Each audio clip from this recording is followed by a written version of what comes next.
Aloha! You are listening to Inside the Desert Oasis Room, episode number 216. This episode is sponsored by the Tiki Bar T-Shirt Club, where their monthly T-shirt designs pay tribute to a Polynesian bar or restaurant from days long past. Each design is available for a limited time and will never be produced again. For the collectors out there, be sure to check out their subscription program, where they offer a discounted 3, 6, or 12-month plan, or you can always buy shirts one at a time. For more information and to check out this month's shirt, visit tikibartshirtclub.com. This podcast is sponsored by Frogtown Brewery, an independent craft brewery and tap room located in Northeast Los Angeles. Stop in and enjoy one of their excellent beers from their ever-changing, diverse menu. Tell them that Inside the Desert Oasis Room sent you and get your first pint on us. Limitations apply. For more information, go to frogtownbrewery.com and follow them on social media at Frogtown Brewery. On this episode, we chat with Marie King. Join us as we learn about her eclectic background, her start as a hostess at Jolly Roger to the moment where she almost left hospitality altogether to join the medical industry, and the full circle story to her becoming the new Director of Beverage for the upcoming launch of the iconic Don the Beachcomber brand and their new chain of restaurants. As always, I hope you enjoyed this episode as much as we did bringing it to you. If you'd like to follow our adventures, check out our YouTube channel at youtube.com/PolynesianPop, where we chronicle events, bars, travel spots, cocktail tutorials, and more. And if you enjoy this podcast, please consider becoming a patron at patreon.com/PolynesianPop, where membership grants you early access to podcast and videos, front-of-the-line privileges to new merch releases, as well as exclusive content, meetups, and screen credits. Alrighty, let's get into this. Pour yourself a cocktail and join us inside the Desert Oasis Room. And give it up for my friend, Marie King.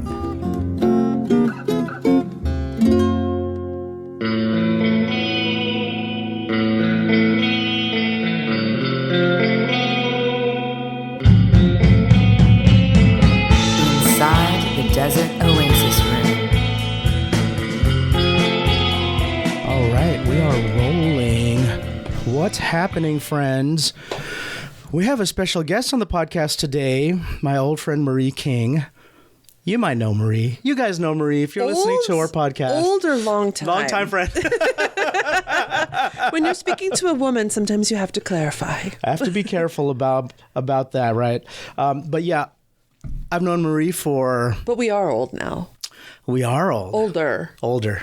I mean, we were in our 30s back then. It's been 20 years. 20-ish years. And how did we meet? I was trying to remember. So I think we met online first, but the first time that I had your cocktails, you were working at the spot next to Moose McGillicuddy's. Tonga Hut. No. I'm not Tonga Hut. Jolly Roger. Was it Jolly Roger? It was Jolly Roger, yeah. And... you were making stuff out of the Grog Log, I remember. You had the Grog Log app on your phone, and you're like, hey. No, this was way before apps. Oh, so the books. This was the book. This was the Spiral Bound book. This was before, I mean, my first text message I ever got was from John Paul. Oh. Before we started dating, right? When we were kind of courting each other. And that was, 2004.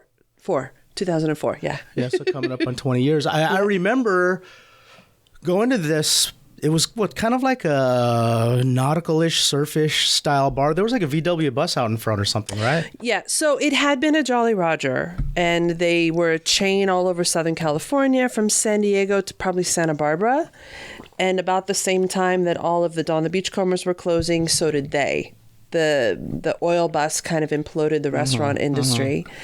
And this Jolly Roger stayed open, but by early 2000, 99, 2000, they converted it to a Buster's Beach House. That's what it was. It was a Buster's Beach House. And little did I know, except that there was a picture of him on the corner and on the wall. It was decked out by Bamboo Ben in all oceanic art stuff. Oh. Which I, at the time, in 99, 2000, wasn't in my realm of knowledge, you know? Yeah, because Tiki Central was just getting started. Yep. And we didn't have all that history yet because people were not... That's where all the history came from, was like people were adding it to the forums, and we were learning about how things were related and who knew who and all that kind of stuff. So that's interesting because I remember, in the 90s, when I was doing the whole like nightclub, clubby thing, I used to go to Moose McGillicuddy's out there, and this is in Long Beach. This is what is that little strand there? What do they call that? We're a little bit more down the road. We were next to... Oh, God, I can't even remember what it's called now. Moose McGillicuddy's was in the Marina Pacifica Mall. We were down the road a little bit. No, Buster's was right next door to it. Oh, my gosh, that's right. Oh, that was a club. Yeah, that was a club. I totally remember because when they mandated breaks for the first time in the early 2000s, we would go over there and drink for half an hour. Okay. I mean, somebody take a break. There's a bar next door. What are you going to do? Go do shots. And they did the same. They would come over to our bar and do shots. That's what you did. That's an industry thing, right? That's totally an industry thing. Yeah. So how long were you there? 1988 to 2010. 12? No, almost 30 years. Wait. 88? All right. So this is a little known fact. 22. I was independent at 16, living on my own, and got a job at Jolly Roger as a hostess. And I dropped out of high school. Okay. I had to take care of myself, and that was the first job I got. And I literally had that job until, even after I started managing down the Beachcomber in Sunset, I went to my shift on a Wednesday night there, and I had my car accident April 23rd, a Friday night. So 2 days before my accident was my last shift at Buster's Beach House. I want to show you something. Yeah. Since you mentioned that, and we're going to talk about this. We're going to talk about this later in the podcast as well, but I want to show you something.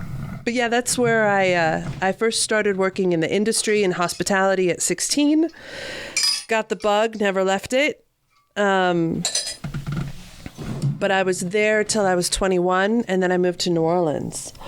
No way. So Marie's looking at a bowl that was made by our friend Gotiki. Wow. That's one of my prized possessions. There's only one like that. Insane, yeah. So this is beautiful too. We're going to talk about this later in the podcast. Maria was in a really horrific automobile accident, and the community banded together to help her with medical bills and morale and that kind of stuff. And so I just showed her a bowl that, we had the community volunteering art and volunteering music and volunteering their time to help out our friend Marie. And this is a bowl from that event. It was called Marie Palooza. And Doug Horn did a poster for it and had a little tiki with a Band-Aid on its forehead.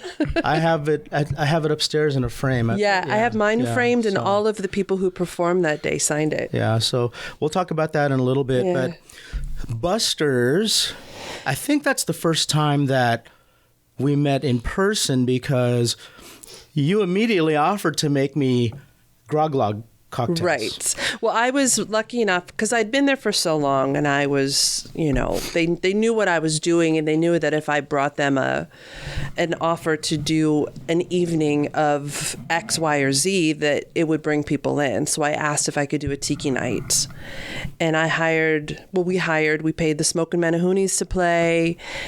Bill Tapia came in one time and did us a couple of sets on his own. There was a couple other bands that we had played, but it wasn't as much about the bands as it was that I would spend the days before making syrups and gathering ingredients and, making menus, really cool looking menus, and getting myself ready, because I was the only bartender on that shift, to present these cocktails. And I knew that they had to be tits. I knew that they had to be top-notch. And I remember that. I remember you being the only bartender back there a lot of times, because I'd go out there a few times a month to hang out. It was on a Sunday or something. Yeah, we would do it on a Sunday. Yeah. So, Marie, what was obviously you were serving cocktails and you were a mixologist. what was the first introduction to tiki? Can you remember? Yes. It was basically through surf music, through my husband. He, at the time he wasn't playing, but he was really into the instrumental surf music scene. And they go hand in hand. So a lot of his friends that were couples, when we became a couple, we befriended and we'd hang out with them. And then they'd take us to home tiki bars. And the first home tiki bar we ever went to was Al and Shelley Knepper's. Right. Al and Shelley Knepper, their whole home was tiki. Yeah. It wasn't just, their front door, instead of a peephole, they had a porthole. Yeah. So you would see their whole face when they walked up to the door. And their home was the first home bar featured in the first issue of Tiki Magazine. Right. Wow. Which my husband took the photos for. Amazing. Yeah. But we... and he took the photos for Tiki Magazine. When this bar made it he should to have Tiki done Magazine. a book by now. Didn't he also do the photos of Jeff Berry as a zombie? Yes. He did the photos, the majority of the photos in the first Sippin' Safari book, in the original, not the 10-year anniversary, which is not what he does anymore. I mean, he's fully like 100% musician, which he and I met in photo school in a black and white dark room. Yeah. I would bend over to get the paper out from underneath on a shelf, and he'd stare at my butt while I was bending over. He purposely, hilarious. I found out years later that he purposely chose the enlarger right next to mine because he saw me in one of the classes before we went into the dark room. So yeah, he was a stalker. What a move. Total stalker. John Paul. Total stalker. Smooth. And then I remember we were sitting there and, you have little trays and you're rocking your prints. And I was singing an AC/DC song and he was like, yeah, you like AC/DC? And I said, yeah, my boyfriend had it on in the car last night and it stuck in my head. And he just, but it was kind of perfect because we were friends for a year and a half. Yeah. In a very intimate social circle through SMC photo department. And in a very dark room. Before anything happened. I mean, I made out with him the day I broke up with that guy. Literally that same night I made out with him. Wow. How did we get here? Right? I know. Busters. We're going back to Busters. So how did I get into Tiki? Yes. So John Paul, through surf music, through the home Tiki bars. We went down to San Diego to a show. We stayed at Ron and Dale's house in San Diego. Ron Masesco of the Astroglides, Sand Devils, and currently the Scimitars, which he's in with my husband. They're finally made a band together. And why did it take so long? Because he's in San Diego and JP's up here, and they're both procrastinators. Okay, yeah.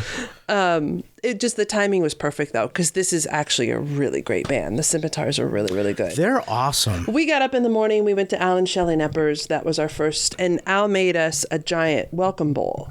And I remember taking a sip out of it and going, apricot. He goes, you could taste there's apricot in there. I'm like, yeah, can't you? It's like, most people can't. Wow. Right. I was like, oh. Are you a super taster? I don't know.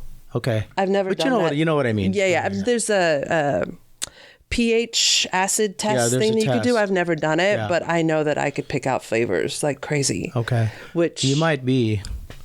I forgot how the test works. So if you put the for lack of a better term, the sample or whatever it is, you put it on your tongue. Like a test strip. And if you're a super taster, it will taste bitter to you. Is that right? Something like that. And then if you're not a super taster, you won't taste anything. It'll be just like putting a piece of paper on your tongue. Yeah. Something like that. Someone's going to correct me in the comments, I know. But yeah, if you guys look that up, it's in some ways it's considered a superpower. Like you taste things that other people don't taste. Well, I definitely know that women have more taste buds on their tongue than men do. So genetically, women are better tasters. Okay.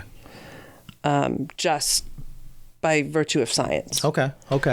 And I believe Martin Cate did a super taster thing at one of his symposiums. He did at Tiki Oasis, and I didn't go to that. Okay, I didn't either. I think I probably passed out. So I don't think I am, but it was one of the early ones before I was, tried. So he made you the welcome bowl. Yeah, he made me the welcome bowl. I tasted apricot in it, and I knew, like, okay, I got something. This is something. And then John Paul went to his first Trader Vic's in Beverly Hills at the age of 3. because his parents were going there before he was born. So that was always a very special place. So our first Valentine's Day, we ended up going there. Oh, wow. And, you know, then the Mai Tai became a thing in our household, and we got the Grog Log and Intoxica, and we had those books, and we couldn't really afford to buy things, but we'd go down to High Times and we'd be like, okay, what can we use for the most number of drinks? So we would have researched that before and then tried to buy the mini bottles because, you know, I was a bartender 3 days a week and he was a photo student, so we didn't have money. Right. But I knew at the bar I had certain ingredients, so I would just flip through those books, and I was like, all right, well, come to the bar then. Yeah. Because I have more resources here than I do anywhere else. Right. I remember when our friend Tiki Kate passed away, and we were at her yard sale when they were liquidating her collection. And you and JP bought all the cocktail books. I remember looking at you. So that mask, the white mask over your right shoulder, I got from there. And so that's from Tiki Kate's estate. That's an OA mask, right? It is. Yeah. And then all of those guys up there on the shelf to your right, the dark ones, those are all from Kate's estate. And then the green float up in the corner Did is you from know Kate's that estate. we have her Whitco bar? I didn't know that. We have her Whitco bar. I didn't know that. Yeah. So for our listeners that don't know who Tiki Kate is, she was someone in the community that had a gigantic collection. Huge. Every Tiki Farm mug ever made. You know that she had her collection in her living room, and a car drove through her living room. Oh my God. Smashed her collection. And because of Ooga Mooga? Was it Ooga Mooga? Yeah, Ooga Mooga. She had it all cataloged there. Humu Humu. She showed that to the insurance company, and they replaced it all. Yeah. But she passed away of cancer. Breast cancer. And so she developed breast cancer when I was at Dawn the Beachcomber, and she would, when she felt up to it, she would have friends drive her down there. Yeah. And she was getting better. And then I had my car accident, and I remember Uku, rest in peace as well. She passed as well. Uku was visiting Kate and myself as Kate was getting worse again and I was getting better.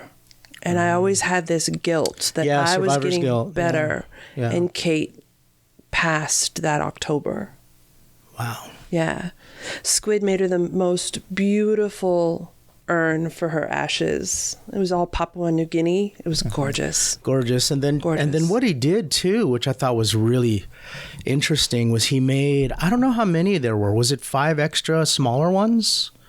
So he made 5 extra smaller moai that they took her ashes and they put some of the ashes in those other 5 and they put a cork in it. One of them is behind the bar at the Tiki Tea. Ugh. Yeah, and they were handed out to her closest friends. Yeah. So she could be with her closest friends. And I think Humu got one of them. She literally knew she was passing and pointed at things in her collection and said, I want so-and-so to get this, so-and-so to get this, so-and-so to get that. So the reason why I have that green float is because Boris gave it to me. Yeah. So she and Boris were very close. They used to do a lot of urban archaeology together, and they were like really, really close. And one day Boris says, hey, I have something for you. And I said, okay. And he popped the trunk of his car and he said, here, this is from Kate. And he gave me that float. And I looked at Boris and I said, I don't think Kate liked me, Boris. And he said, she liked you. Now, just to back up a little bit to why I said that, I had gotten divorced in 2005 from my first wife, and Alan Shelley had gotten divorced at the same time. Oh, and so I remember. We gravitated toward each other. Tim also was splitting with his wife. He divorced his wife. Right. And Sabu. And Rich Lewis as well. Oh, that's right. And then a college buddy of mine. There was 5 of us. It all happened within like a 60-day time period. Yeah. And so we all kind of gravitated towards each other to help each other, support each other and all that. Because it's a very difficult time when you go through divorce, right? And during that period, Al dated Kate for a little bit. Not very long, maybe like a month or 2. And it didn't work out. And so he became a little bit of like a pariah to her, right? Because he's an ex-boyfriend. And that's why I said to Boris, I don't think she likes me, because I was friends with Al. Right. And Boris said, no. He goes, I knew her very well. I know she would want you to have this, and I want you to have this, so you should have this. And I said, okay, I don't know if it's the right thing to do to accept this if she didn't like me. And he's like, no, I think she would want you to have this. It's like, Adrian, shut up. She liked you. Yeah. And so I still don't know. I really don't know. But it's, it's there it is on the ceiling, Yeah, Kate, when she broke up with somebody, they would become persona non grata for a while. But she knew that they were... I mean, you dated somebody for a reason. We had this conversation once. You dated somebody for a reason. Sure. So there's some valuable traits and reasons that you should stay friends with them. I obviously don't have any ill feelings towards her because I have the things from her collection in my room. Absolutely. So rest in peace, Kate. Here's to Kate and here's to Lisa. Here's to Uku. Kate and to Lisa. Cheers. Cheers. That's how old we That's are. old Marie. school, man. Old school. So from there... So Kate, we bought all of her cocktail books. We bought a bunch of stuff from her collection. Right. I just remember seeing you and John Paul, that stack of... There was Grog Log, there was a Intoxica or whatever was in that stack. And I remember you grabbing the whole stack. Yeah. And you and JP were going through them. And then, I don't know if it was you or he said it, but just said, let's just get them all. Yeah. And I remember thinking, motherfucker. Totally. But, I didn't want to be greedy. Everybody was there picking through her stuff. It felt a little surreal. It is surreal. I think that's why she was smart enough to pass it out to people before. Right. Right. But it is surreal. I mean, but estate sales are like that. But if it wasn't for estate sales, how much would you really have? Exactly. I mean, John Paul was a photographer at an estate sale company. I can't tell you. He was the first guy in the door. Oh, yeah. I can't tell you how much cool stuff we've ended up with from that. Yeah, wow, that works out. Yeah. Right? I mean, it didn't last. That part of his job wasn't the primary part of his job, but he always had people on the lookout for him. So we ended up with some really cool stuff. Yeah. So how did you end up getting over to Don's? So Buster's Beach House was right down the street. Right. Long Beach and Sunset Beach / Huntington Beach were right next door to each other. And I had actually applied to every incarnation of Sam's Seafood and or Kona that opened in that building because I I didn't wanted know that. so badly to be in a tiki bar. Okay. Like a real tiki bar, But I had a full-time job and I lived in Venice or Culver City at the time. Right. So it wasn't like they were like, no, we don't want you. You live too far. You already have a job. You're too experienced. You're not going to fit in here. So I never got the job. This was when it was Kona or Sam's. There were 2 Sam's and a Kona. Okay. From between the original Sam's and the Don the Beachcomber. Were you trying to get into Sam's when Tommy was behind the bar? Tommy was the original Sam Seafood, right? Okay. Yeah. Yeah, he was a crazy Asian bartender. No. He was like Arnold from Arnold's and Happy Days. Oh, totally. Yeah. Do you remember when they were closing and we would go to crab night? Yeah. And I remember Sabu and his wife were still together and you were there. I used to go to crab night every Monday there. It was like all you could eat crab legs for all you could eat crab legs and we'd take over that back room. Yeah, for that back room, yeah. And I was like, I'm going to get a bottle of wine. I'm like, what do you have? And he's like, this one. And it was like Behringer White Zinfandel or something. I'm like, I'll take it. Because I knew better than to order a cocktail, Yeah, they were horrible under Tommy. But Tommy was funny. He was just... he was bitter. He was like, you want my last bottle of wine? He's kind of like Greg, actually. Yeah. So much like Greg. He is like Greg. Actually, he even looked like Greg, right? He looked more like his brother. He was skinnier. Skinnier. Right. He looked more like Michael. Okay. Yeah. That's funny. But yeah, that guy was funny. Yeah. He said he would say stuff like, "We need money. Time to burn down the bar." Yeah. And he kind of meant it. Yeah. And he kind of meant it. Yeah. Totally kind of meant it. Like that's what you do, Yeah. So makes you question all these old spots that burned down. Like, yeah. Well, didn't Sam's Seafood have a few incidents? I don't know. I don't know. I don't know. Yeah. I mean, I know a lot of Sam's Seafood lore. I know that it burned down when it was across the street, and that's why they moved it to the current location. But that was in the 30s or 40s. Right. And all the tunnels underneath. Yeah, they you ever did go that into the because tunnels? the original Sam Seafood was a rum runner hub. Because the Right. fishing fleet, there weren't all those houses there. The beach Right, was right there. right. So they would literally roll the barrels up on the beach, and the fishmongers would come in with their fish and sell the fish and the booze out of Sam Seafood. Wow. That's so cool. It was probably tequila from Mexico or something, Yeah. you know? Yeah. How did I get the job at Don the Beachcomber? A couple people recommended me for it. I know Bamboo Ben. I know the Garlands. I know I showed up and made my face present a lot. I remember how exciting those early days were because you brought back all the old glory. Right. But the reason I got the job was because when I didn't, it wasn't an interview. I sat down with Delia and Art, and I just talked about the history and the legacy. Yeah. And how important this was. And I think I probably even cried at that point. Mm-hmm. Alex knows I'm a crier, especially when you ask me about Dawn's and the legacy. Well, I think it's important also to talk about, like, Adrian, what were the drinks like at Dawn the Beachcombers? And We're going to get to Sunset? that. Yeah, I So- mean, before Marie was there. Before Marie was there, There they were no horrible. drinks before yeah, me, it was- really. I mean, like it was, like I said, Tommy would make these Sam Seafood. when it was Sam's Seafood. Right. I don't even remember it was like a Kona, but Kona happened to actually be one of the stops on my Right. quote unquote bachelor party when I got married to Stephanie. Oh, yeah. I just did like a 3 or 4 tiki bar crawl with maybe a dozen of my friends, and Kona was one of the stops. And it was a nightclub. They tried to turn it into a nightclub back then with a DJ and dancing. No, that was Sam Seafood 2. Oh, it was. So the Sam Seafood 1 kind of tried to keep it a little more traditional Right. tiki, but it was just a failing endeavor. They didn't have the Okay. money, the infrastructure, the building was falling down. Sam Seafood 2 came in and pulled all the tikis out of the Dagger Bar.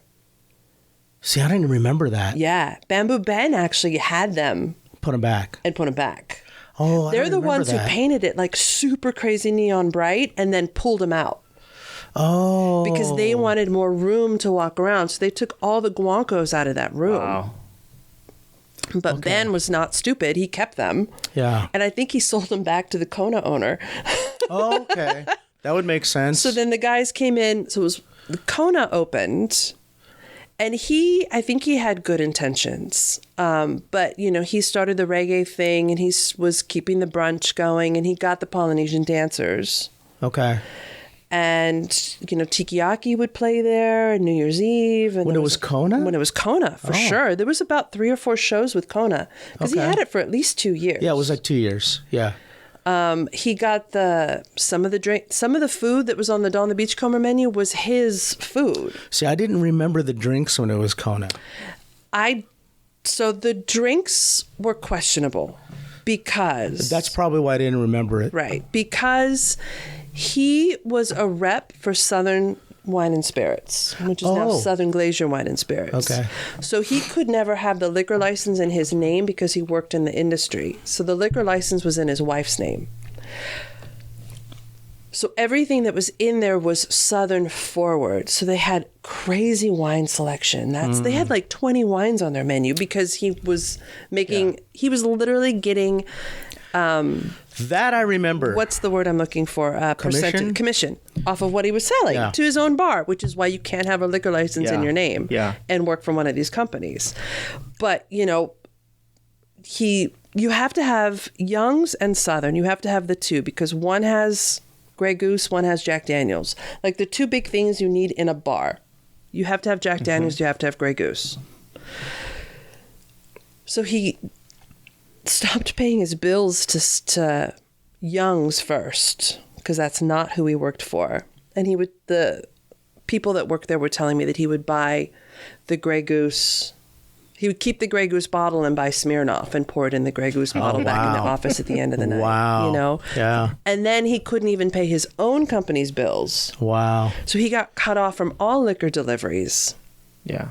He had one of the liquor stores down the street buy the booze Uh-huh. and then buy it from them. And then buy it from them. Yeah. So illegal. Yeah, totally. So illegal. Totally So illegal. their liquor cocktail program was never rum rhapsody forward. Right. He did have some really cool rums, and I did have a lot of rums on the shelf when I came in to play with. But yeah, it wasn't. I remember their happy hour was all about the Sky vodkas. I didn't remember that. I don't remember a lot about Kona. I really don't. I remember when you came in. I remember when it became a Don's, and then everything from like the original style of the coasters, the swizzles, even if I recall correctly, the menus had the same original artwork on the front. John Paul and I scanned our menus. Okay. And then photoshopped and created a new one. Like we have a really pristine menu that we've got somewhere in an envelope that was never used. Yeah. So he literally scanned it in and cut and pasted and like cut out all the images for the cocktails and recreated a menu like that. I remember just being super excited about all of that. We didn't have an art department. Coming back. JP and I did that. Yeah. All of the postcards, the matchbooks, all that stuff JP and I did at home. Yeah. Like, because this was so important to us. Yeah. And that's why Delia hired me. She straight up told me, she was like, I hired you because you said that Dawn was more important than we are. That Dawn's legacy is more important than working in a bar and making money. Yeah. Wow. Yeah. What was the challenge when you came in to bring back all of those cocktails? A couple. Money. Because the Snyders never really had like a big surplus of money. And then my knowledge of all of these spirits was still nascent. Okay. Like I knew what an agricole was, but I didn't know the difference between the distilleries. Right. But that's where I was lucky. There was 3 or 4 agricoles sitting on the back shelf. So I actually sat back there and tried them. And I would come out after we closed or before we opened, and I would find a vintage recipe and I would make it with these agricoles. And I'm like, that tastes good to me, but will it taste good to other people? And then I'd have friends come in and I'd make 3 versions of the drink with 3 different spirits, and we'd try them and be like, okay, that one tastes the best, but it's too expensive. Right, that spirit is a $47 a bottle spirit. Right. So in a bar, you'd have to sell this drink for $19. Right. Nobody's going to come in 2010 and buy a drink for $19. Which today, 19 is like normal. Yeah. So, okay, this one is good. Let's tweak it a little bit. So I would have like a group of people and we would just taste test stuff. Yeah. Wow. So the challenge was just learning. So I started the menu with maybe like 10 or 15 drinks. And then every few weeks I would add a couple more. And then you were the one, I believe, who started the mug cabinet, right? I did. And so regulars could leave a mug in a cabinet there and we'd have a little name plaque in front of our mug. John Paul made those plaques for me, the little name tags. Yeah, he they were took so cool. the outline of the Don the Beachcomber wooden driftwood plaque and blanked it out, and then you could put your name in there, and that would sit in front of your mug. Yeah. And there's a cabinet there with just filled with mugs, and it was a great also piece of decor because the mugs were all different, so colorful, and and that was kind of a fun thing. It made people feel like they were part of the bar because you had a mug there, right? And I'd go there on Mondays because like Monday was a thing there. We always did half price appetizers all night. That's what Drinks it was. and appetizers all night. Yeah. Happy hour. And so we had a big group that would go every Monday, and I left a mug in the shelf there. And that kind of came from the tradition of the Sam's Seafood because Monday was crab night. So we kept the Monday. Right. So I was a Monday regular there for years. Yeah, for years and years and years. Even after you had left, I have to say it, it's the elephant in the room, right? After you left, like it just went to shit, and I don't know what happened where the care went out the window, but by the end there, they were serving pre-batched cocktails in Dixie cups, in plastic Dixie cups. And I just remember thinking, man, if Don knew what they were doing here, he would roll in his grave. Absolutely. Pre-batched with the banana-sized ice and a ruby red maraschino cherry dropped in there with an orange slice, no matter what the drink was. And it was in a little Dixie cup, plastic Dixie cup, a clear, like the frosted clear one. And it just felt so cheap, you know? And I mean, there's a lot. I mean, I could go on for hours and hours and hours, and it's way too negative, and I don't feel like being negative. Yeah, we don't have to go into the I'm detail. not going to spiral down into that. But, you know, there was no one got it. No. I had my car accident. I stayed true to that company. I mean, they didn't know how to do inventory. I had it all on my computer. Nobody knew what anything was or how to make any of the syrups or the batches or whatever. Because you do have to pre-batch some things. You're not pre-batching everything, obviously. The things that are going to oxidize, you know, put in there. But you have to make a 13 ingredient drink down to 4 or 5 touches if you can. Right. So there were certain things that we would batch, just like Dawn did. Dawn's Mix 1, Dawn's Mix 2. And it just became one batch made by one person who didn't drink, so never tasted anything, and thought that they could make it once a week and it would last. So, you know, I mean, I was in my hospital room doing inventory. They would send me pictures of the shelves. And I would call the vendors and let them know what we needed. Wow. And I was still doing inventory that way. And I mean, I really thought that I never believed that my injury was as bad as it was. But it was. It was pretty bad, Marie. So I know. Before we move on to your next steps, I want to talk about that because I had heard about it and I thought, holy moly, like Marie was in a really bad wreck on the freeway. From what I understand, and I should probably just have you tell the story, but from what I understand, a car jumped the rail from the opposite direction and hit you. Is that correct? Not quite. They jumped the access lanes. Oh, they jumped the access lanes. Yeah, so it was on the 10 freeway near downtown. Yeah. And like where Western and right. I can't even remember all the streets, Arlington or whatever. Normandy and Right. There's a big, huge curb. She jumped that because she was texting. Oh, So wow. She was texting while she was driving. She hit that. She went over into the main part of the freeway, hit one car, broke his axle, bounced off of that car, hit me, which sent me doing donuts. But I ended up in the second lane of the freeway where a second car didn't even stop and plowed into me. Slammed into you. Yeah. Yeah. So the back wheel of fortunately I was facing the direction of traffic instead of the opposite way, because if she had hit me head on, I'd be dead. Right. She hit me from behind. The wheel was pushed into my body and crushed my lower limbs, my pelvis and my legs. Right. And I flipped. The car flipped. So yeah, I remember the car flipping. Yeah, I still have a dent in my head from the T-bar. And Marie was hospitalized at the Kaiser right by the Tiki T. By the Tiki T. I was there for a month. Because I go to the Tiki T. So that's how bad it was. Yeah. So when we say that it's not as bad as you think, like, of course it was. If you're in a hospital for a month, right, that's a horrific accident. So I go to the Tiki T, and then we'd say, let's go see Marie. And we'd walk over there. And then I remember Al Nepper saying, so Marie, did you ask them, when you take me to the hospital, take me to the one that's the closest to the Tiki T? Yeah. Right, because you could see it from the front door of the Tiki T. We'd walk over there as a group. Totally.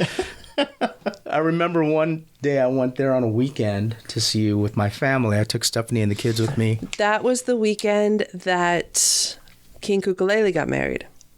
Okay. Because you came after the wedding. After the wedding. Yep. Because a bunch of people came through that weekend. We walked in, and I said, hey, sister, just like I would say, like, hey, brother. And, you know, my kids were happy to see her. And, you know, we visited for, I don't know, 15, 20 minutes, hung out for a little bit. And then after we said goodbye and we walked out, Sydney looked at me and she said, is that your sister, Dad? She my auntie. Right. Yeah, she wanted to know. So, and her room was, of course, decorated with tikis and flowers and art and balloons. I see the resemblance. Yeah. Everybody was bringing over images and cards and mailing things, and it was like every inch of the walls were covered with art. Dr. Z was teaching a 5th grade class at the time, and they had their standardized tests. And he was like, I know you guys are going to finish early. My friend's in the hospital. Make her a card. And he brought in like 30 cards from his class. I love that. I love that. Yeah, it was so Yeah. cute. This one little boy was like, I'm really glad you didn't die. My friend's dad was in a car accident and he died. It was sad. Oh. It was like 5th graders. They're so honest, Right. Kids are so blunt. And flowers. And one of my doctors had like terrible allergies, and he'd come in and just achoo, the whole time he was in there. Poor guy. But all the nurses loved coming in because it was festive and it was happy. And It was. there was, I mean, I can't tell you how many people were visiting me, and I was on a morphine drip, so I remember a lot, but there's a lot that I don't remember. Right. I remember the hallway was a long ass walk to where your room was. I remember that. It was like a whole city block, Was just it? a hallway. So That Kaiser's like a city into and of itself. Yeah. And what's crazy is I was born in the right across the street is that big blue Scientology building. Yeah. That's Cedars of Lebanon. It was Cedars of Lebanon, and that's where I was born. Oh, that's interesting. Wow.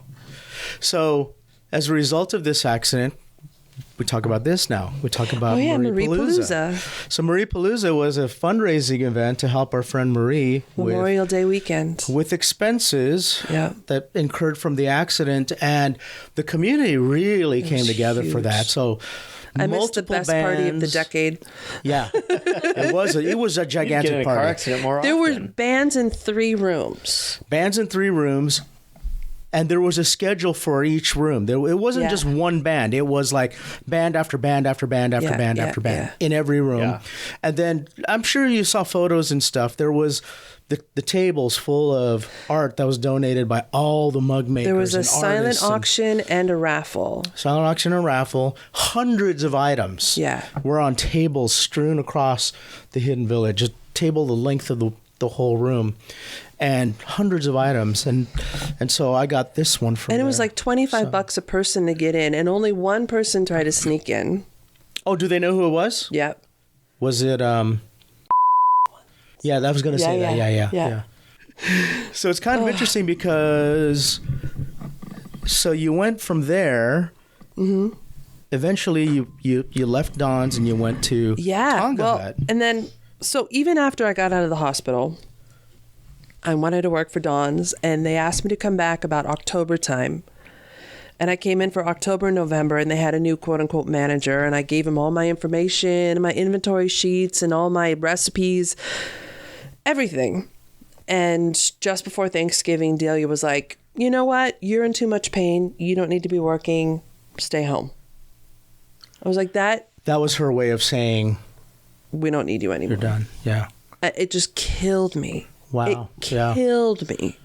Because I really thought this was my life. This was it. This is I mean, your spot. this is where Yeah. I'm supposed to be. This is where I'm meant to be. She was like, you can't work right now. You know, it's too much of a burden on you. And I'm like, let me decide that. You're right. I need this. Right.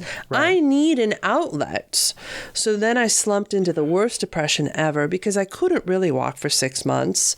And then 6 months after that was just physical therapy and no outlet, no creative outlet, no spiritual outlet. You know, I was cooking at home for my husband, and that was shopping, and that was it. You know, I'm not a born housewife. Mm-hmm.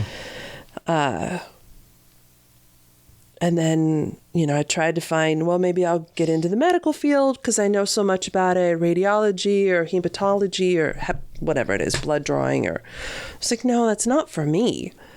And I was kind of in a rut. Like, what do I do? Yeah. And Amy Boylan bought the Tonga Hut. Right. Or she bought into the Tonga Hut. Right. She became partners with Jeremy Fleener. Right.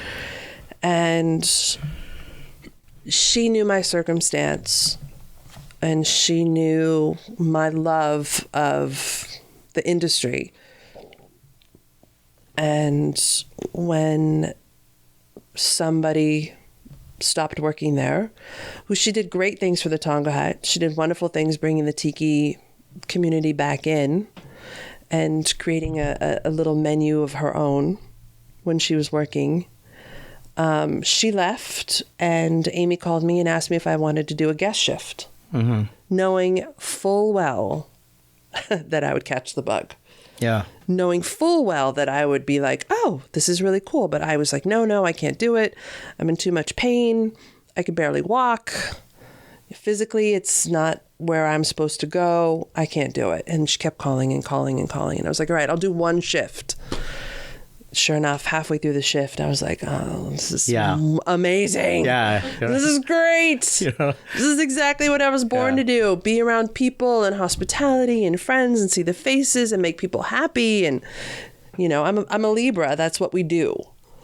So halfway through the shift, they're like, how about you just pick up Monday happy hours? And then after 2 weeks, how about you manage? And then by the middle of that year, Jeremy had health issues and basically backed out of the ownership financial end of it. And that's when I kind of took over the whole business. Yeah.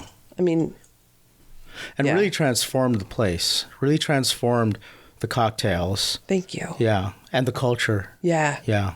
For sure. Especially the culture. One of the first things we did was let go of all of the people who refused to use a jigger. Oh, really? Yeah. There was a couple of guys that worked there that they purposely sabotaged the 34 Zombie. Oh, wow. Because they didn't want people to order it because it was too many touches. Yeah, too much work. Yeah. Too much work. Wow. So how long were you at Tonga Hut?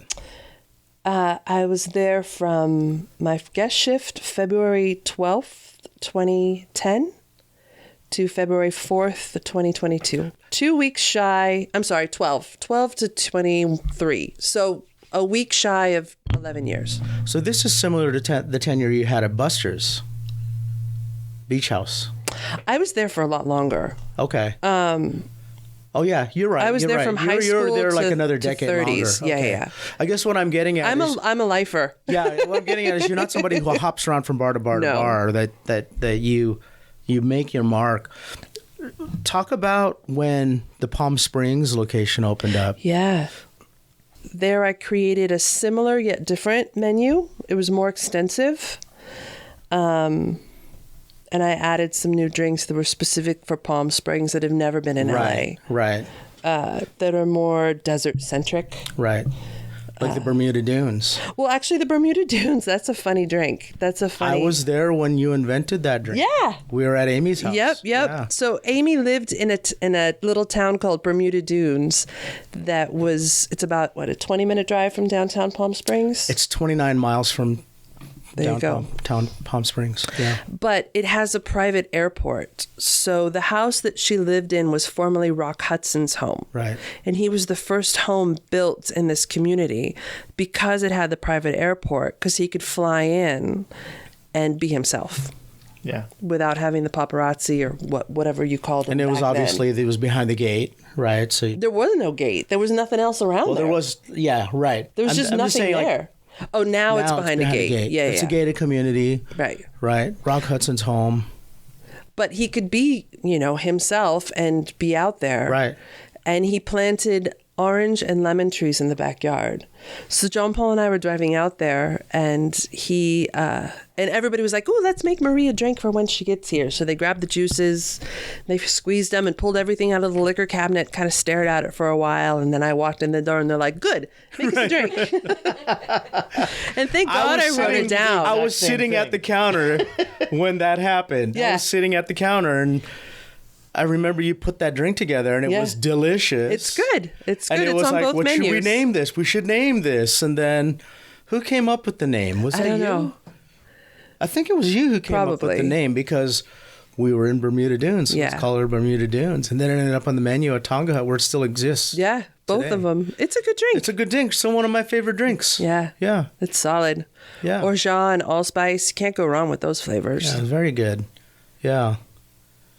Wow. So interesting stuff. 2 Tonga Hut locations. Right.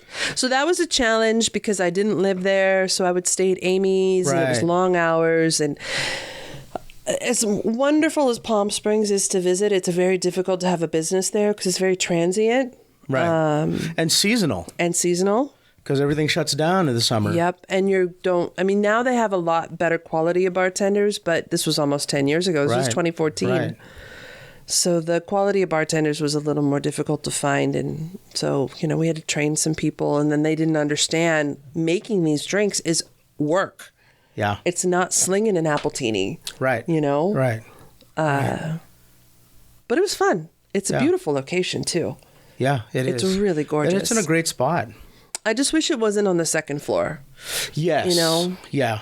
But, these days they stay busy enough. I mean, I remember when it first opened, I thought, like, no one's going to know that you guys are up here. But but now everybody knows. Yeah. It's destination. And I love that there's so many other Rum Rhapsody bars, tropical cocktail bars down there, because it becomes more of a destination. If you could go to 3 bars or 4 bars or whatever. Right. It becomes a destination. It's a fun day crawl. Yeah. Yeah. Or weekender. Yeah. So here's the full circle part. Yep. What's crazy, right? Working for Don the Beachcomber under Delia sells the brand to a restaurant group in Tampa. 23 restaurant services. And you're working back under Don the Beachcomber again. And they have hired me to be their Director of Beverage to reopen the Don the Beachcomber brand. Yeah. And so this is exciting. So it's crazy. It's like, pinch me. Is this really happening? It's insane. So for our listeners, the male voice you're hearing outside of mine is our friend Alex Lamb, one of the co-directors for the Dawn of Tiki. And Alex has also kind of spoken with Mark about all of this. Mark Brown. Told me that you were the first person he called when he wanted to find the brand, when he wanted to do research on the brand, because he just Googled it and you and Max came up. Yeah. And we were like, well, we're probably not your guys, but here's a list of some people. Yeah. And then we went and had dinner with Mark, and, I told him the difference between Don the Beachcombers with Marie and without Marie, Right. And he was like, yeah, I've heard the same thing from other people. Yeah. You heard that from a lot of people. He heard that from a lot of people. He even heard that from Delia. He met with Delia, and Delia had nothing but good and kind and positive things to say about me. That's so good. Yeah. And so for our listeners that don't know this, so all of these Dawn projects actually came about all independently of each other, right? So Tim was writing his book, Alex was making his movie, and 23 Restaurants was acquiring the Don the Beachcomber brand. Like, separately. These are not all related. These were all separate projects, right? And the coincidence of them happening kind of all around the same time is that like, is Dawn at work here, do you think? Yeah. It's kind of strange to me, but it's exciting at the same time, right? Because with you going in there, I saw what you did with Don the Beachcomber at Huntington Beach.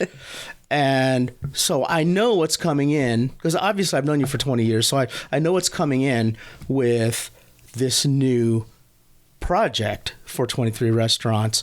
How much can you talk to us about that? Yeah. Well, I don't know a lot yet.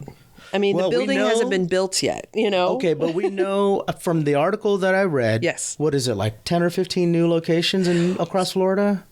So that there's only 2 that have broken ground. Right. And they're in the nascent stage. They have a brand right now called Tiki Docks. Right. That Mark has fallen on his sword, and he realizes he did not do justice to the polypop Tiki mid-century modern culture. And props to him for recognizing and acknowledging that. Absolutely. Which is why he created the board of advisors that he did. So because he wants to do Don the Beachcomber correctly. Right. So my first job is to go in, and we have to use the trademark.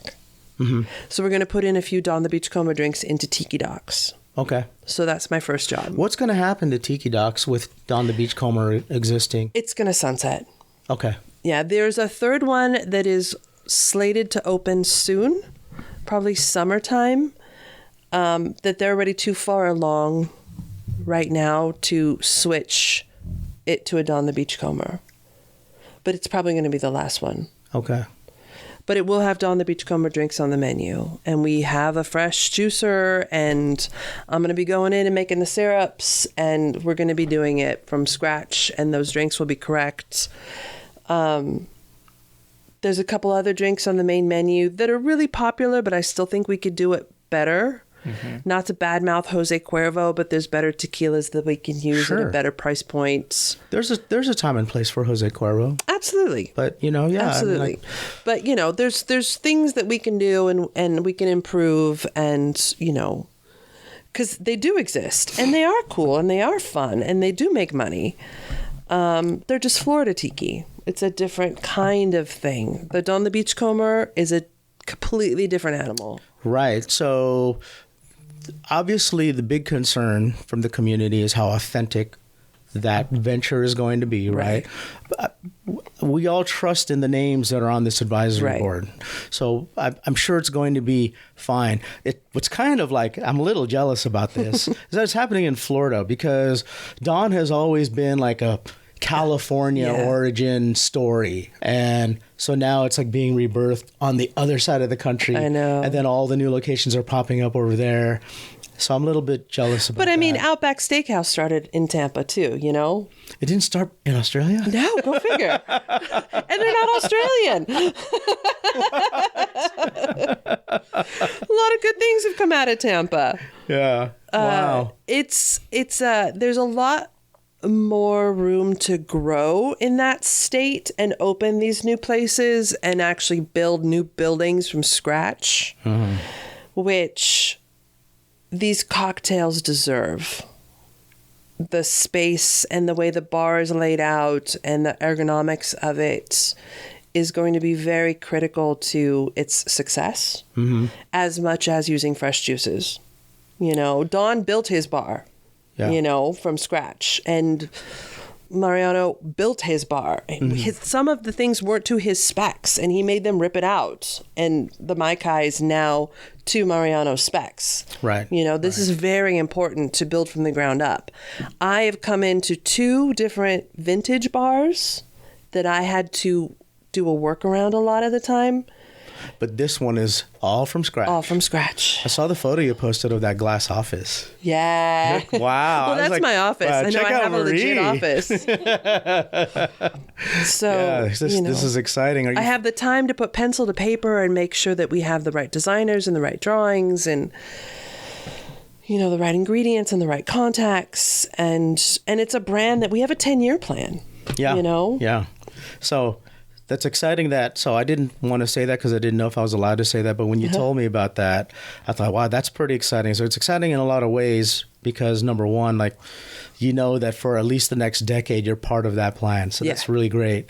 And number two, it shows how serious they are, right? Absolutely. That this is not just a fly-by-night. They're just trying to capitalize on the tiki thing. Nope. That they want to do everything seriously, and they're actually investing a lot of themselves and a lot of their money into this venture to make it proper.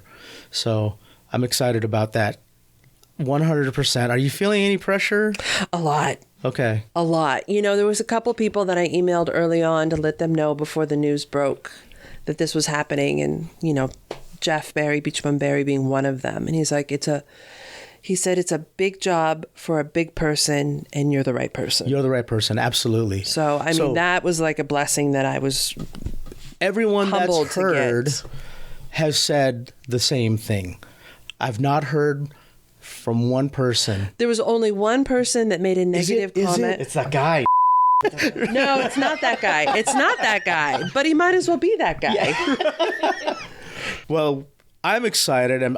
I know that my audience is excited. What do you think, Alex? Knowing what you know now about Don and his legacy. Well, I think that with Marie, it's in the right hands. Right. I think, you told us when we interviewed you, Marie. I mean, I've seen your interview 100 times, so I remember everything that you said. I don't remember anything.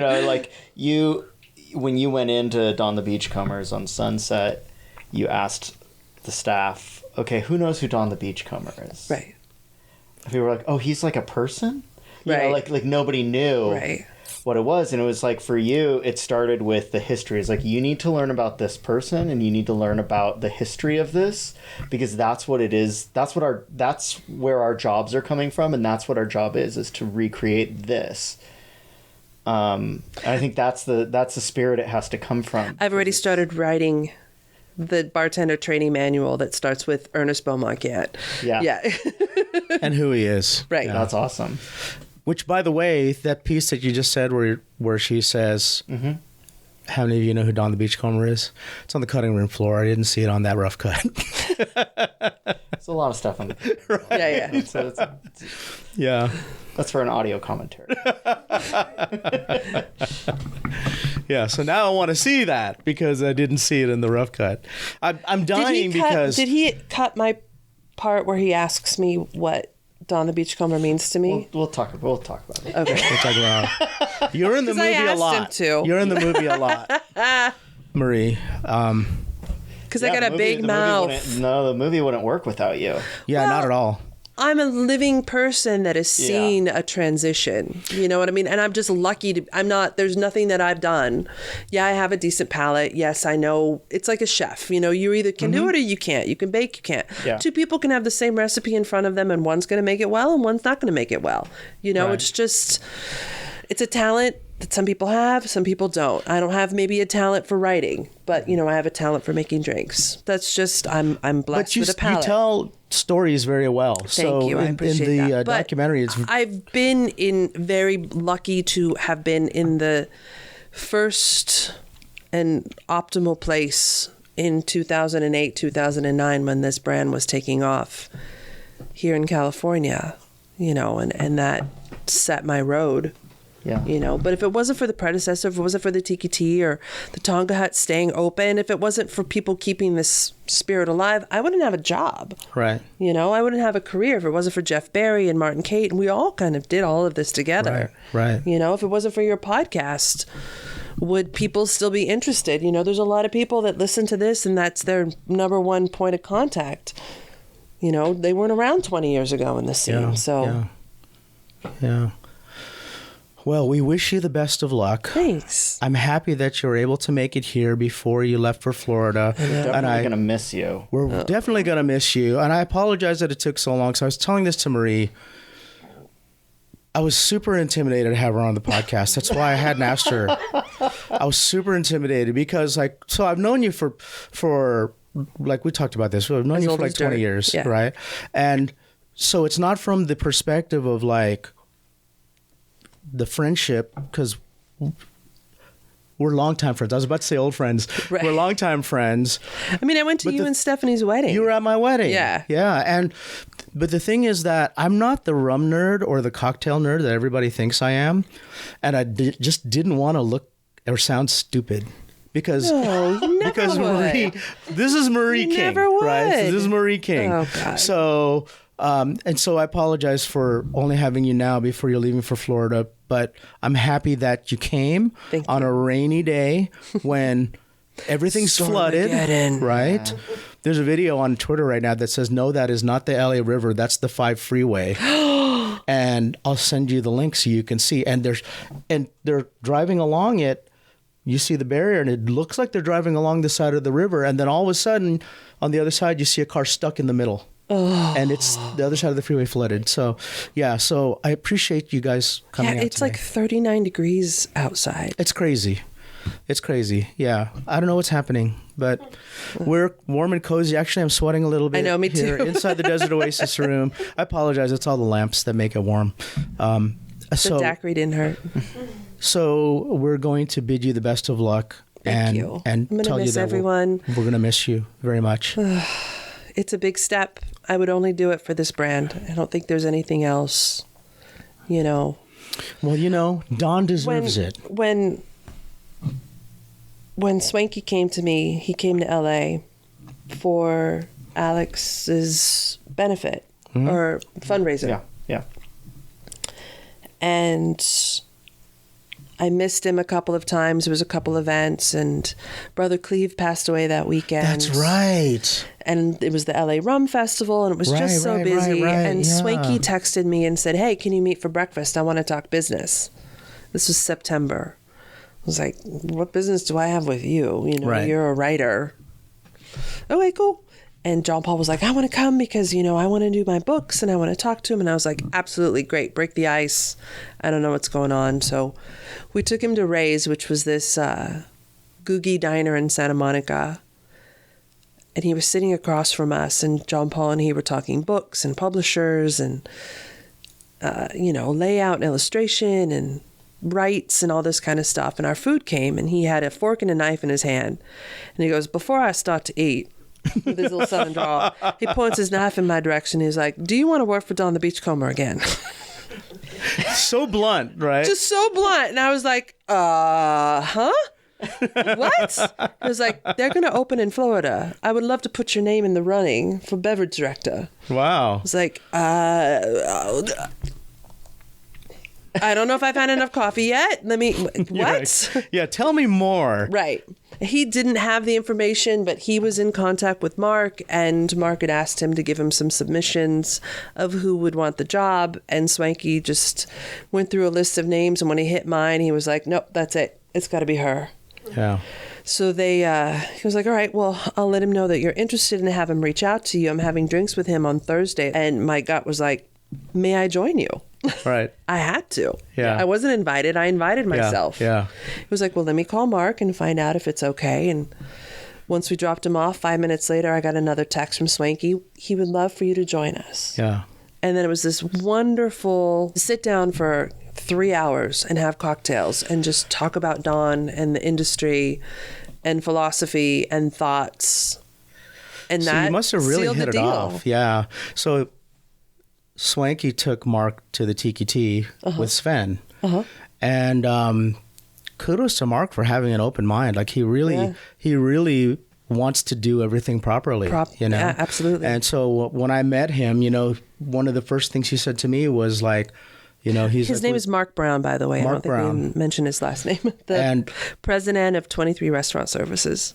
Yeah. So let's give him his props for having that open mind and being like, somebody that wants to do everything properly, because he did even say to me after we first met, he's like, embarrassingly, like when we opened Tiki Docs, like we didn't do everything properly, and I admit that we didn't do our research, and so props to him for having the the wherewithal to make sure that this is done right, done the right way. Absolutely. Yeah.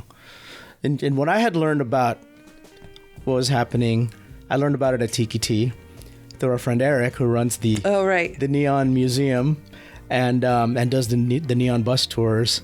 And I said, wait, what? And he's like, yeah, she's moving to Florida. And like he's like yelling because it's Tiki Tea, right? She's moving to Florida. She's going to be their new beverage director. I'm like, what? So then the next day I said to Alex, my phone was starting to do you know blow about up. this? And Alex was like, no, I'm going to text her right now. Then she's like texting her while I was on the phone with him. And then he says, I got to go. I got to go. She's calling me right now. And then because I was driving, I'm like, I'm not going to text this back. Yeah. And then you texted me and said, hey, so if you want to know the details, call me. Right. And so I called you, and I got the story that you just told on the phone. So I was like, oh my God. Okay, so we have to do a podcast. Yeah. So not just because of that, but it's been a long time coming having you on the show. Thank you. So. I appreciate it. So we're going to wrap up this episode of Inside the Desert Oasis Room. And I'm going to direct you guys to check out our YouTube channel, because we're going to have Marie make a cocktail for us. And before we do that, is there anything that you want to tell our listeners? Do you want to do a shout out, or do you want to put any of your social media? Do you want to say anything about where you're going? Anybody that hung out at your bars? I love you all. Thank you for giving me a career that I love. Thank you for blessing me with a life that makes me happy. Thank you to my husband, who is my rock, my support, and, my end-all, be-all hero. I love it. Thanks again for joining us. Thank you for having me. If you guys want to follow our adventures, we also have a YouTube channel, youtube.com/PolynesianPop. And if you want to help support the show, we're at patreon.com/PolynesianPop. Thanks for listening to another episode of Inside the Desert Oasis Room. Until the next time, cheers and aloha.